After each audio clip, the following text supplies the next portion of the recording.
Save Aravalli करके हमने देखा एक कैंपेन चल रहा है, जब आपकी कमेटी ने सुप्रीम कोर्ट में जो सबमिट किया है उसके बाद से ये एक विवाद सा छिड़ गया। सर्वोच्च न्यायालय के द्वारा ये कहा गया कि अरावली के क्षेत्र में जो अवैध खनन हो रही है, उस अवैध खनन को अगर ज्यादा सख्ती से रोकथाम करनी है तो एक स्टैंडर्ड डेफिनेशन होनी चाहिए जो सबको एक्सेप्ट। अरावली में कोई चेंजेस आते हैं तो प्रदूषण वो भी एक और ज्यादा एग्रावेट हो सकता है। प्रदूषण के अनेक कारण, प्रदूषण के जो कारण है वो मानव सृजित गतिविधियां भी हैं। सर एक और जो एलिगेशन लग रहा है कि अर्बनाइजेशन के लिए ये प्लान चेंज किया जा रहा है। अर्बनाइजेशन का तो ये कोई प्लान ऐसा नहीं है, प्लान केवल और केवल अरावली के प्रोटेक्शन के लिए। लोग जैसे कह रहे हैं कि वहाँ पे अब हाउसिंग लाने की तैयारी हो रही है। कहाँ से है? अजमेर अरावली के अंदर बसा हुआ है, फुलेरा अरावली के अंदर बसा है, पूरा उदयपुर शहर अरावली के अंदर बसा हुआ है। सदियों से मानव सभ्यता के रहने की जगह है। टेक्निकल कमेटी के माध्यम से जिस डेफिनेशन को निर्धारित किया है उसमें राज्यों को स्ट्रिक्टर रूल बनाने की आवश्यकता होगी और 90% पार्ट जो है उसमें तो आप माइनिंग एक्टिविटी से बाहर ही हो जाओगे।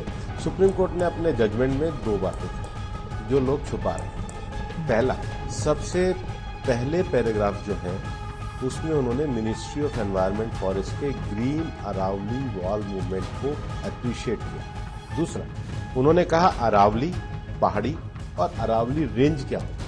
अरावली की जो मेन समस्या है वो अवैध खनन की है। अवैध खनन को रोकने के लिए ये जो डेफिनेशन दी गई है सर्वोच्च न्यायालय के द्वारा दी गई है, तो जो ये डेफिनेशन है ये न्यायालय की बनाई हुई जो कमेटी है जिसमें zoological survey of India, forest survey of India, ministry of environment forest और उसके साथ ही साथ 4 राज्यों ने मिलकर के इसको तय किया है। एक भ्रम और फैलाया जा रहा है कि जी दिल्ली में तो माइनिंग ही अलाउ नहीं है, फरीदाबाद में माइनिंग ही अलाउ नहीं है, गुड़गांव में माइनिंग ही अलाउ नहीं है। सर एक्टिविस्ट को कहता है कि इसमें कोई ग्रे एरिया है। कोई ग्रे एरिया नहीं। अगर ग्रे एरिया है तो न्यायालय में मामला है, वहां जाकर प्रतिपादित कर दीजिए।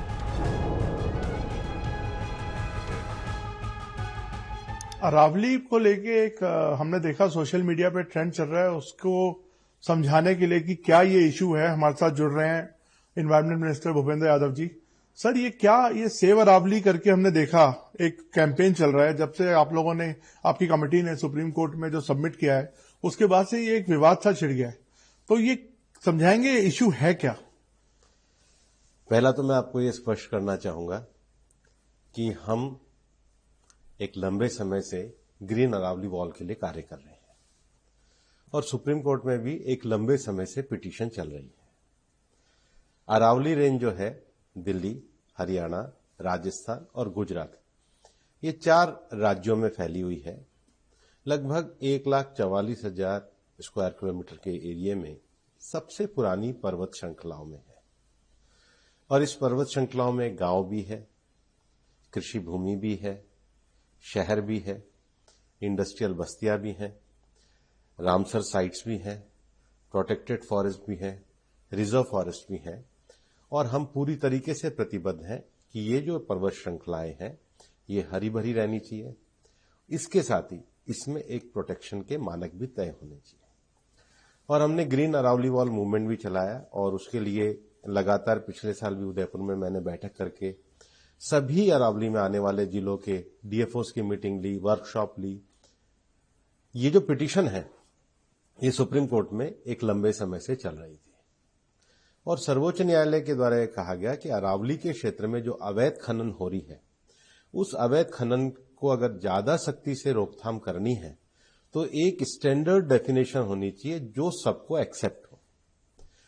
तो सुप्रीम कोर्ट ने कमेटी के निर्धारित करी जिसमें मिनिस्ट्री ऑफ एनवायरनमेंट फॉरेस्ट के सेक्रेटरी भी थे, FSI forest survey of India भी थे, भारत सरकार का सर्वे ऑफ इंडिया है उनके भी सेक्रेटरी थे और जो देश की सारी भू आकृति का जो मैपिंग करते हैं जियोलॉजिकल सर्वे ऑफ इंडिया उसके डायरेक्टर भी थे, प्लस 4 राज्यों की सरकारें थी। अब विषय आता है कि अरावली की जो डेफिनेशन है वो सुप्रीम कोर्ट के सामने रखी गई। सुप्रीम कोर्ट ने अपने जजमेंट में 2 बातें कही जो लोग छुपा रहे हैं।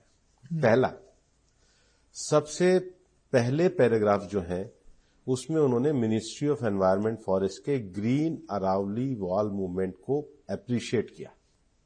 दूसरा, उन्होंने कहा अरावली पहाड़ी और अरावली रेंज क्या होगी।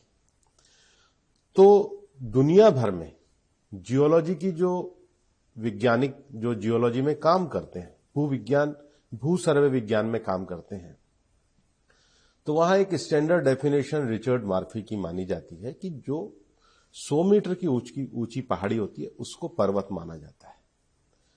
ठीक है, अब जब 100 मीटर ऊंची पहाड़ी को पर्वत माना जाता है तो केवल उसकी ऊंचाई पर्वत नहीं होती, ऊंचाई से लेके और धरातल तक, मतलब कोई भी पर्वत श्रृंखला ऐसी ईंट की दीवार की तरह खड़ी नहीं होती, वो एक बड़ी गोलाकार आकृति है। हाँ, उसका धरातल मतलब उसका जो बेस है जी, उसके धरातल से लेके और ऊंचाई तक जो जाएगी वो पूरी की पूरी 100 मीटर संरक्षित है। एक जो भ्रम फैला रहे हैं कि केवल ऊंची पहाड़ियों, उसके साथ में पड़ने वाली उसके धरातल में जो छोटी पहाड़ियां जो स्ट्रक्चर है वो सारा संरक्षित है। फिर एक पहाड़ी जो 100 मीटर की है और दूसरी पहाड़ी जो है उसके बीच में जो आधा किलोमीटर का क्षेत्र है, कितना, आधा किलोमीटर 500, उसमें जमीन है वो भी संरक्षित में आएगा, वो भी अरावली रेंज कहलाएगा। तो फिर भ्रम हुआ कहां पे? अब सुनो ना, तो 90% तो भाग संरक्षित है। दूसरा, अरावली में बहुत बड़ी संख्या में प्रोटेक्टेड फॉरेस्ट है, रिजर्व फॉरेस्ट है, वो भी पूरा इसमें संरक्षित है। फिर जो इको सेंसिटिव जोन है उसका जो 1 किलोमीटर का एरिया है वो भी संरक्षित है। इवन जो ड्राफ्ट इको जोन है उसमें भी सुप्रीम कोर्ट के रेगुलेशन के हिसाब से संरक्षण है।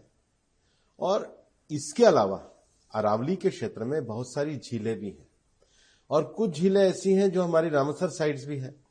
अब जैसे गुड़गांव में सुल्तानपुर की झील है, अलवर में सरिस्का की झील है, उदयपुर को रामसर साइट्स में पूरा लेक सिटी ही बनाया गया, उसके भी 500 मीटर तक के एरिया जो है संरक्षित क्षेत्र में है। तो इस हिसाब से अरावली में एक एक्टिविटी जो माइनिंग एक्टिविटी भी है वो मैं आपको कह रहा हूं 0.19%, 1% से भी कम एरिया में ही माइनिंग हो पाएगी। और वहां भी माइन को कोई खोला नहीं है, वहां भी कहा गया है कि इसका एक मैनेजमेंट साइंटिफिक प्लान बनाया जाए और अगर कोई नई स्वीकृति भी आती है तो उस नई स्वीकृति को आईसीएफआरई से पहले अनुमति ली जाए। तो ये प्रोसेस को स्ट्रिक्ट किया। अरावली की जो मेन समस्या है वो अवैध खनन की है। अवैध खनन को रोकने के लिए ये जो डेफिनेशन दी गई है सर्वोच्च न्यायालय के द्वारा दी गई है और आज भी रिव्यू सर्वोच्च न्यायालय के सामने है। तो जो ये डेफिनेशन है ये न्यायालय की बनाई हुई जो कमेटी है जिसमें zoological survey of India, forest survey of India, ministry of environment, forest और उसके साथ ही साथ चारों राज्यों ने मिलकर के इसको तय किया है। ये भारत की सबसे ऊंची और प्राचीन पर्वत श्रृंखला है, बल्कि दिल्ली भी इसी में है। एक भ्रम और फैलाया जा रहा है कि जी दिल्ली में तो माइनिंग ही अलाउ नहीं है, फरीदाबाद में माइनिंग ही अलाउ नहीं है, गुड़गांव में माइनिंग ही अलाउ नहीं है, नूह का भी मुझे नहीं लगता कोई बहुत थोड़ा सा इलाका होगा, इसके बाद रेवाड़ी में थोड़ी सी माइनिंग अलाउ है और हरियाणा में महेंद्रगढ़ में, फिर अलवर में तो बहुत बड़ा एरिया सरिस्का का एरिया आता है, फिर जयपुर में जमुआ रामगढ़ का बहुत बड़ा एरिया आता है। अजमेर में भी अगर आप आगे जाओगे तो अजमेर में भी जो झील है, मतलब पुष्कर झील है, आनासागर झील है, फाईसागर झील है, सांबर लेक है, तो ये तो पूरा अरावली का जोन है। मैं इसकी जो टोपोग्राफी है इसकी जो, और नीचे जो गुजरात में बनासकांठा साबरकांठा तक ये जो रेंज आती है पूरी की पूरी संरक्षण में है। और ये जो व्यापक डेफिनेशन होने से, अब स्ट्रिक्ट प्रोविजन होने से 90% भाग तो पूरी तरीके से सुरक्षित है। ये 100 मीटर वाला जो आपने मामला बताया है, ये इसमें भ्रम क्या फैलाया जा रहा है कि ऊपर से और नीचे से? वो कह रहे हैं कि बहुत टेक्निकल है, इसको थोड़ा सा कोई टेक्निकल नहीं है, मैं बहुत स्पष्ट कर रहा हूं। 100 मीटर का अर्थ है पर्वत शिखर से लेके और नीचे धरातल तक, पर्वत शिखर से लेके नीचे धरातल तक, और धरातल तक जहां उसका स्थायी भाग आएगा, तो धरातल में वो पूरा ऐसा नीचे पर्वत एक गोलाकार अंडाकार श्रेणी में उसकी जो सब टहनियां होंगी, जैसे कोई पेड़ है, पेड़ ऊपर 25 मीटर का है लेकिन उसकी जो नीचे जड़े जहां तक है, जहां तक उसका है वो पूरा 100 मीटर। सर, एक्टिविस्ट को कहना है कि इसमें कोई ग्रे एरिया है। कोई ग्रे एरिया नहीं। अगर ग्रे एरिया है तो न्यायालय में मामला है, वहां जाकर प्रतिपादित कर दीजिए। आप आज भी सर्वोच्च न्यायालय में ही विषय है जी, अगर है तो बता दीजिए भाई। आप लोगों में भ्रम क्यों फैला रहे हैं, आप लोगों में झूठ क्यों फैला रहे हैं? और ये तो हुई पर्वत, ये आइडेंटिटी पर्वत। पर्वत एक से और दूसरी श्रृंखला के बीच में 500 मीटर उसमें इवन जमीन का भाग 500 मीटर क्षेत्र में आने वाला भूभाग तो ये पूरा एक संरक्षण के। और फिर अभी तक क्या था, अरावली के क्षेत्र में डेफिनेशन के अभाव में जो खनन स्वीकृति थी उसमें दाएं बाएं होते थे। मैं आपको अभी भी कह रहा हूं 58% भाग जो है वो तो खेती है, फिर हमारे नगर है, हमारे ग्राम है, हमारी ढाणियां है, फिर उसके साथ हमारा प्रोटेक्टेड एरिया, लगभग 20% तो प्रोटेक्टेड एरिया जिसमें तो आप कर ही नहीं सकते, चाहे वो जमीन हो, छोटी पहाड़ी हो, बड़ी पहाड़ी हो, कर ही नहीं सकते। रामसर साइट्स है। तो ये पूरा प्रोटेक्शन मेजरमेंट जो किया है उसको पूरा एक विशेषज्ञ। तो sir as a environment minister आप ये बता रहे हैं, ये गारंटी दे रहे हैं कि कोई भी नई माइनिंग, अब आपकी जो नई डेफिनेशन है उसके बाद नहीं हो सकती नई माइनिंग। सुप्रीम कोर्ट का जो प्लान है, साइंटिफिक प्लान, पहले साइंटिफिक प्लान होगा, आईसीएफआर होगी, उसके बाद सोचा जाएगा। पर मैं बिल्कुल स्पष्ट रूप से बता रहा हूं 0.19% से ज्यादा में हो ही नहीं पाएगा। पर सर स्कोप तो खुल गया ना, लेकिन जैसे पहले जो नई माइनिंग का स्कोप नहीं था, वो प्रोटेक्टेड एरिया ही था सारा। इस पहले चल ही रही है, इसी के आधार पे परमिशन दी जा रही है। ओके, ये इसी के आधार पे परमिशन दी जा रही थी। ये जो आधार है, ये बेस ये 2006 से। पर वहां क्या था, एनोमली थी, हर राज्य में अलग अलग एनोमली थी और इलीगल माइनिंग थी। रेस्ट्रिक्टेड और प्रोहिबिटेड एरिया का डेफिनेशन क्लियर होने से आप स्ट्रिक्ट मेजरमेंट कर सकते हैं, आप स्ट्रिक्ट कंप्लायंस कर सकते हैं। भूपेंद्र जी, एक और इश्यू है अफॉरेस्टेशन जो हो रही है। वो कह रहे हैं, जो एक्टिविस्ट हैं या जो जानकार हैं, उनका कहना है कि अफॉरेस्टेशन इसका कोई एक इलाज नहीं है, क्योंकि जो उसकी जो अपनी ओरिजिनलिटी है उसका अल्टरनेटिव नहीं हो सकती। अल्टरनेटिव हो ही नहीं सकता, इसलिए अरावली के संरक्षण की आवश्यकता है। अरावली में सबसे प्राचीन जो भूगर्भीय उसकी जो इकाइयां है, लेकिन इसके एक स्वरूप को बनाए रखने के लिए उसका एक प्रोटेक्शन वॉल ग्रीन वॉल है। केवल चारों तरफ पेड़ लगा देना, जो प्रकृति होती है ये इकोलॉजी होती है। प्रकृति में ग्रास भी होती है, प्रकृति में झाड़ियां भी होती है, प्रकृति में वनस्पति औषधियां भी होती है। तो एक इकोलॉजी सिस्टम है। और जो हमारे मंत्रालय के द्वारा जो इंटरनेशनल बिग कैट अलायंस बनाया गया, तो बिग कैट अलायंस का अर्थ ये नहीं है कि हम कोई टाइगर का कंजर्वेशन तो करते ही हैं, लेकिन टाइगर तब किसी भी जगह पे रह सकता है जब उसके नीचे का जो प्रे है, उसके नीचे का जो इकोलॉजिकल सिस्टम है। और इकोलॉजिकल सिस्टम भी डियर वगैरह तब सर्वाइव करेंगे जब उनके लिए घास वगैरह होगी। इसलिए आपने ये जो हमने 29 से ज्यादा अभी जो नर्सरियां बनाई है और उसको हर जिले तक हम ले जाने की बात कर रहे हैं। हमने पूरी अरावली की हर अरावली के जिले की लोकल वनस्पतियां क्या है, लोकल पेड़ क्या है, और पेड़ वनस्पतियों में एक छोटे से घास से लेकर और बड़ा पेड़ तक सारा इकोसिस्टम आता है। इसलिए मैं केवल पेड़ की बात नहीं करता, इकोलॉजी की बात करता हूं। सर एक और जो मतलब एक एप्रीहेंशन लोगों में है कि जब अगर अरावली में कोई चेंजेस आते हैं तो प्रदूषण जो इस समय बड़ा मुद्दा बना हुआ है, वो भी एक और ज्यादा एग्रावेट हो सकता है। प्रदूषण के अनेक कारण होते हैं। प्रदूषण के जो कारण है वो मानव सृजित गतिविधियां भी होती हैं। प्रदूषण के दो मानक होते हैं, एक PM 2.5, एक PM 10। दोनों चीजें हैं। PM 2.5 में जब कार्बन एमिशन ज्यादा होता है, मतलब जो 2.5 के जो माइक्रो कण है वो ज्यादा क्यों होंगे? क्योंकि या तो ओजोन होगा, लेड होगा, कार्बन होगा, सल्फर होगा। जब ये हवा में इंडस्ट्री के कारण, व्हीकल के कारण, अन्य गतिविधियों के कारण आएंगे, तो पहला विषय होगा। फिर PM 10 में धूल और उसके बड़े कण जो होंगे, इनके मिलाने से दूसरा जो विषय होता है वो मेटेरोलॉजिकल कंडीशन होती है, मौसम विज्ञान की, कि जब हवा चलनी बंद हो जाएगी और ये लगातार इनका उत्सर्जन होता रहेगा तो वो ठहर जाता है। बट सर दिल्ली में तो ना NCR में ना कोई इंडस्ट्री है उस तरह की, और आपने काफी हद तक हम देखते हैं ग्रीन व्हीकल्स का भी चलन हो रहा है। फिर ये पोल्यूशन का क्या वजह है जो मतलब अनएक्सप्लेन्ड है? दिल्ली में अभी सर्वोच्च न्यायालय ने एक अच्छा निर्णय दिया है कि दिल्ली में अच्छे फ्यूल के लिए हम BS6 पे आए थे। BS6 के पहले के जो व्हीकल हैं, जो कि पॉल्यूटेड व्हीकल हैं, उनका जो कोहेसिव प्रोटेक्शन का स्टे था वो विड्रॉ हुआ है। तो एक तो हमें फ्यूचर में, क्योंकि दिल्ली में करोड़ों व्हीकल चलते हैं, टू व्हीलर से लेके और बड़े व्हीकल, तो इसका फ्यूल अगर हम अच्छा प्रयोग करेंगे, उसके लिए उसके जो पर्यावरण के मानक होंगे, वो पहला विषय है। दूसरा विषय है कि दिल्ली में अभी पिछले ही दिनों निर्देश देके हमने स्मार्ट ट्रैफिकिंग पे जोर दिया है। लगभग 60 के करीब ऐसे प्लेसेस हैं जहां पर ट्रैफिक का कंजेशन होता है। तो शाम को 4 से 7 तक जिस समय, या सुबह 8 से 10 जिस समय धुंध और कोहरा ज्यादा हो रहा होता है, उस समय अगर एक साथ हजारों व्हीकल लाइन में खड़े रहेंगे तो उनका पॉल्यूशन तो होगा ही, व्हीकल पॉल्यूशन की दृष्टि से। दूसरा, दिल्ली केवल दिल्ली नहीं है, दिल्ली एनसीआर रीजन है। और एनसीआर रीजन से भी आगे जो हमने अथॉरिटी बनाई है सीएक्यूएम, उसने एयर शेड की पहचान करी है। तो उस एयर शेड में लगभग 240 इंडस्ट्रियल एरिया है, और 240 इंडस्ट्रियल एरिया में 3,500 इंडस्ट्री हैं जो रेड और ऑरेंज कैटेगरी की है। ओके। वो जो 3,500 इंडस्ट्री है, उसमें हमने कहा है कि आप डिवाइस लगाइए जिसको मॉनिटरिंग से जोड़ने का काम करेंगे, ताकि आपको ये पता लगे कि आपका ग्राफ कैसा है। मुझे बताते हुए ठीक लग रहा है कि हमने उसमें भी पैनिक नहीं होने दिया है। लगभग 1200 के करीब इंडस्ट्री में डिवाइस लगे हैं, बाकी को 31 दिसंबर का समय दिया है। तीसरा जो बड़ा विषय है वो डस्ट का है। एक बहुत बड़ी जो एक्टिविटी चलती है कंस्ट्रक्शन और डेमोलिशन की चलती है। तो कंस्ट्रक्शन करते हैं तब तो ठीक है, लेकिन आप देखेंगे कि जो डेमोलिशन होता है उसको रखने की कोई जगह नहीं है।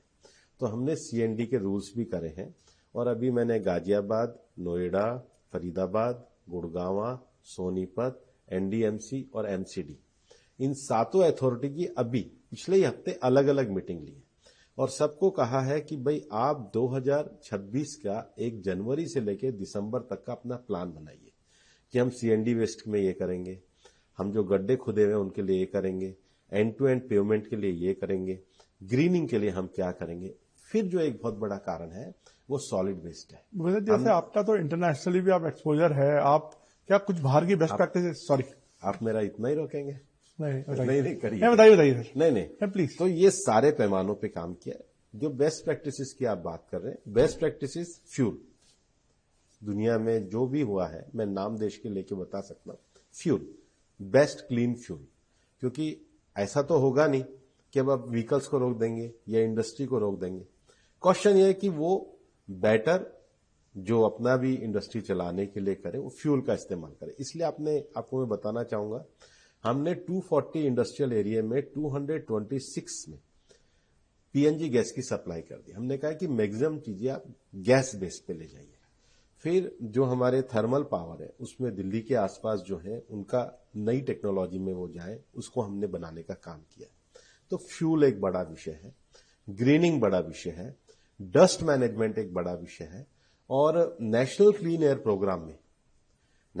एयर प्रोग्राम में प्रधानमंत्री जी ने जो पूरे मानक हम लोगों ने तय किए हैं, फाइनेंस कमीशन से जो सपोर्ट दिया है, तो हमने ये नीचे दिल्ली की सारी कॉरपोरेशंस को कहा है कि आप नेशनल क्लीन एयर प्रोग्राम के जो स्टैंडर्डाइजेशन के विषय हैं, उसमें सीएनडी, वेस्ट मैनेजमेंट, क्लीनिंग से लेके जो सारे विषय हैं, उसको अगर आप लेकर इंप्लीमेंट करेंगे स्टेप बाय स्टेप, तो उसका इफेक्ट आएगा। और इसमें सारे कोऑर्डिनेशन के लिए जो सेंट्रल एयर मॉनिटरिंग जो कमीशन है वो लगातार काम कर रहा है, लगातार उसकी रिव्यू और मीटिंग हम लोग कर रहे हैं। तो सर आप जैसे प्रोजेक्ट कर रहे हैं कि हम ये चीजें करेंगे, आपने एक प्लान बनाया है, आपका ये भी है कि आपको लगता है इससे कितना एक्यूआई नीचे आ पाएगा अगले सीजन तक? देखो, अगर इस बार तो मुझे लगता नहीं है कि इतनी जल्दी आएगा। सीजन की तुलना अगर आप देखेंगे सर, तो एक्यूआई के दिन काफी बेहतर हुए हैं, लेकिन दिसंबर में 2 बार जो मीटरोलॉजिकल कंडीशन होती है, जिसमें हमारे जो वेस्टर्न डिस्टर्बेंसेज आते हैं, अगर तो वो बारिश बन के बरस गए तो ठीक होता है, अगर वो ऊपर से चले जाते हैं तो उस समय हवा रुक जाती है। हवा स्टिल होने पे ही PM 2.5 और PM 10 जो है उनकी मात्रा स्थिर रह जाती है, तो उसके लिए हमने ग्रैप का प्रोविजन किया है, और सीएक्यूएम को यह अथॉरिटी दी है कि वो प्रेडिक्शन के आधार पे, क्योंकि ये केवल सीएक्यूएम ये गतिविधियां तो हैं ही, साथ में उनको मौसम विज्ञान के साथ भी संबंध रखना पड़ता है, और उस एप्रीहेंशन को देखकर ये जो गतिविधियां इसको रेस्ट्रेन करने के लिए ग्रैप लगाना पड़ता है। पर ग्रैप के भी इस वर्ष के अनुभव से हम बेहतर कोऑर्डिनेशन के अगले बार के इम्प्लीमेंटेशन रूल लेके आए। हम लोग क्योंकि देखते हैं सर कि कई कंट्रीज ने जैसे ऑलमोस्ट ऐसा ही पॉल्यूशन फेस किया है, बीजिंग एक उदाहरण है, उन्होंने लेकिन कंट्रोल कर लिया। और मैं कह रहा हूं ना, फ्यूल, डस्ट और स्ट्रिक्ट मेजर्स, इसके बाद आपको लगता है कि कोऑर्डिनेशन, क्योंकि दिल्ली में जब तक आसपास की ये जो 8 जो हमारी म्युनिसिपैलिटीज हैं उनके कोऑर्डिनेशन को करना पड़ेगा। और आपने देखा होगा कि अभी शहरी विकास मंत्रालय ने भलसवा का, ओखला का, गाजीपुर का ये जो ढेर लगा हुआ था लंबे समय से, लगातार काम कर रहे हैं। उसकी भी हर महीने की मॉनिटरिंग हो रही है और ऐसा लगता है कि जून तक हो जाएगा, केवल गाजीपुर का बच जाएगा, तो उस पर दिन रात काम चल रहा है। गुड़गांव और फरीदाबाद का भी बंधवाड़ी के पास एक जगह है जी, तो उनका भी अभी टेंडरिंग वगैरह निकाल के वो लोग भी कर रहे हैं। गाजियाबाद में तो बहुत अच्छा उन्होंने किया है कि अपने लीगेसी वेस्ट डिस्पोजल को समाप्त करके उन्होंने मियावाकी का एक जंगल बनाया है। और हमने सभी कॉरपोरेशंस को ये आग्रह किया है कि वो अपना पार्क एरिया को डिक्लेयर करें, ताकि पब्लिक पार्टिसिपेशन करके पार्क एरिया की ग्रीनिंग पे ज्यादा से ज्यादा हम लोग लगेंगे तो ज्यादा अच्छा रहेगा। सर एक आखिरी में मैं थोड़ा अरावली पे वापस आता हूं। सर एक और जो एलिगेशन लग रहा है कि अर्बनाइजेशन के लिए ये प्लान चेंज किया जा रहा है, इस पे भी मैं चाहता हूं कि आप बोलें ताकि लोगों को क्लैरिटी हो। नहीं, अर्बनाइजेशन का तो ये कोई प्लान ऐसा नहीं है। प्लान केवल और केवल अरावली के प्रोटेक्शन के लिए। अर्बन शहर तो वैसे अरावली में नहीं, कई लोग जैसे कह रहे हैं कि वहां पे अब हाउसिंग लाने की तैयारी हो रही है। कहां से है? अजमेर अरावली के अंदर बसा हुआ है, फुलेरा अरावली के अंदर बसा हुआ है, अपना क्या कहते हैं, पूरा उदयपुर शहर अरावली के अंदर बसा हुआ है, बूंदी शहर अरावली के अंदर बसा। कितने शहर में आपको गिना दूंगा जो अरावली के अंदर ऑलरेडी, ये सदियों से मानव सभ्यता के रहने की जगह है। लेकिन जो अरावली का प्रोटेक्टेड एरिया है उसकी क्लियर डेफिनेशन अगर जो सुप्रीम कोर्ट ने करी है, सुप्रीम कोर्ट ने उसको अरावली और अरावली रेंज को geological survey of India, forest survey of India और अपना मिनिस्ट्री ऑफ एनवायरनमेंट, इनसे सर्वेयर ऑफ इंडिया, इन सब से इनकी टेक्निकल कमेटी के माध्यम से जिस डेफिनेशन को निर्धारित किया है उसमें राज्यों को स्ट्रिक्टर रूल बनाने की आवश्यकता होगी। और 90% पार्ट जो है उसमें तो आप माइनिंग एक्टिविटी से बाहर ही हो जाओगे। मैं आपको कोट अनकोट कह रहा हूं, कहीं भी कह देना 90% में तो माइनिंग हो ही नहीं सकती है। और मैं आपको कैलकुलेशन दे रहा हूं, जो सबसे बड़े माइनिंग के जिले हैं जिसमें राजसमंद आता है, उदयपुर आता है, वहां भी 1% से कम, कुछ जगह तो एवरेज अगर निकालेंगे तो 0.19% में ही माइनिंग अलाउ हो सकती है। और वो भी अभी अलाउ नहीं होगी जब तक राज्य उसका प्लान नहीं बनाएंगे, जब तक आईसीएफआर की अनुमति नहीं होगी, और जो अवैध माइनिंग चल रही है वो पूरी तरीके से निरस्त हो जाएगी। तो सर अब यूनिफॉर्मिटी अब इम्प्लीमेंट होनी शुरू हो जाएगी? अभी मामला न्यायालय में है। हम जो भी नियम होंगे, जो कानून होंगे, कोर्ट के द्वारा जो विषय होंगे उसको पूरी तरीके से इम्प्लीमेंट करें। Thank you so much sir, आपने बहुत अच्छे से पूरा समझाया इस अरावली के विषय पे भी और पॉल्यूशन के विषय पे भी। थैंक यू, धन्यवाद। आगे फिर आपसे बात करेंगे। Thank you.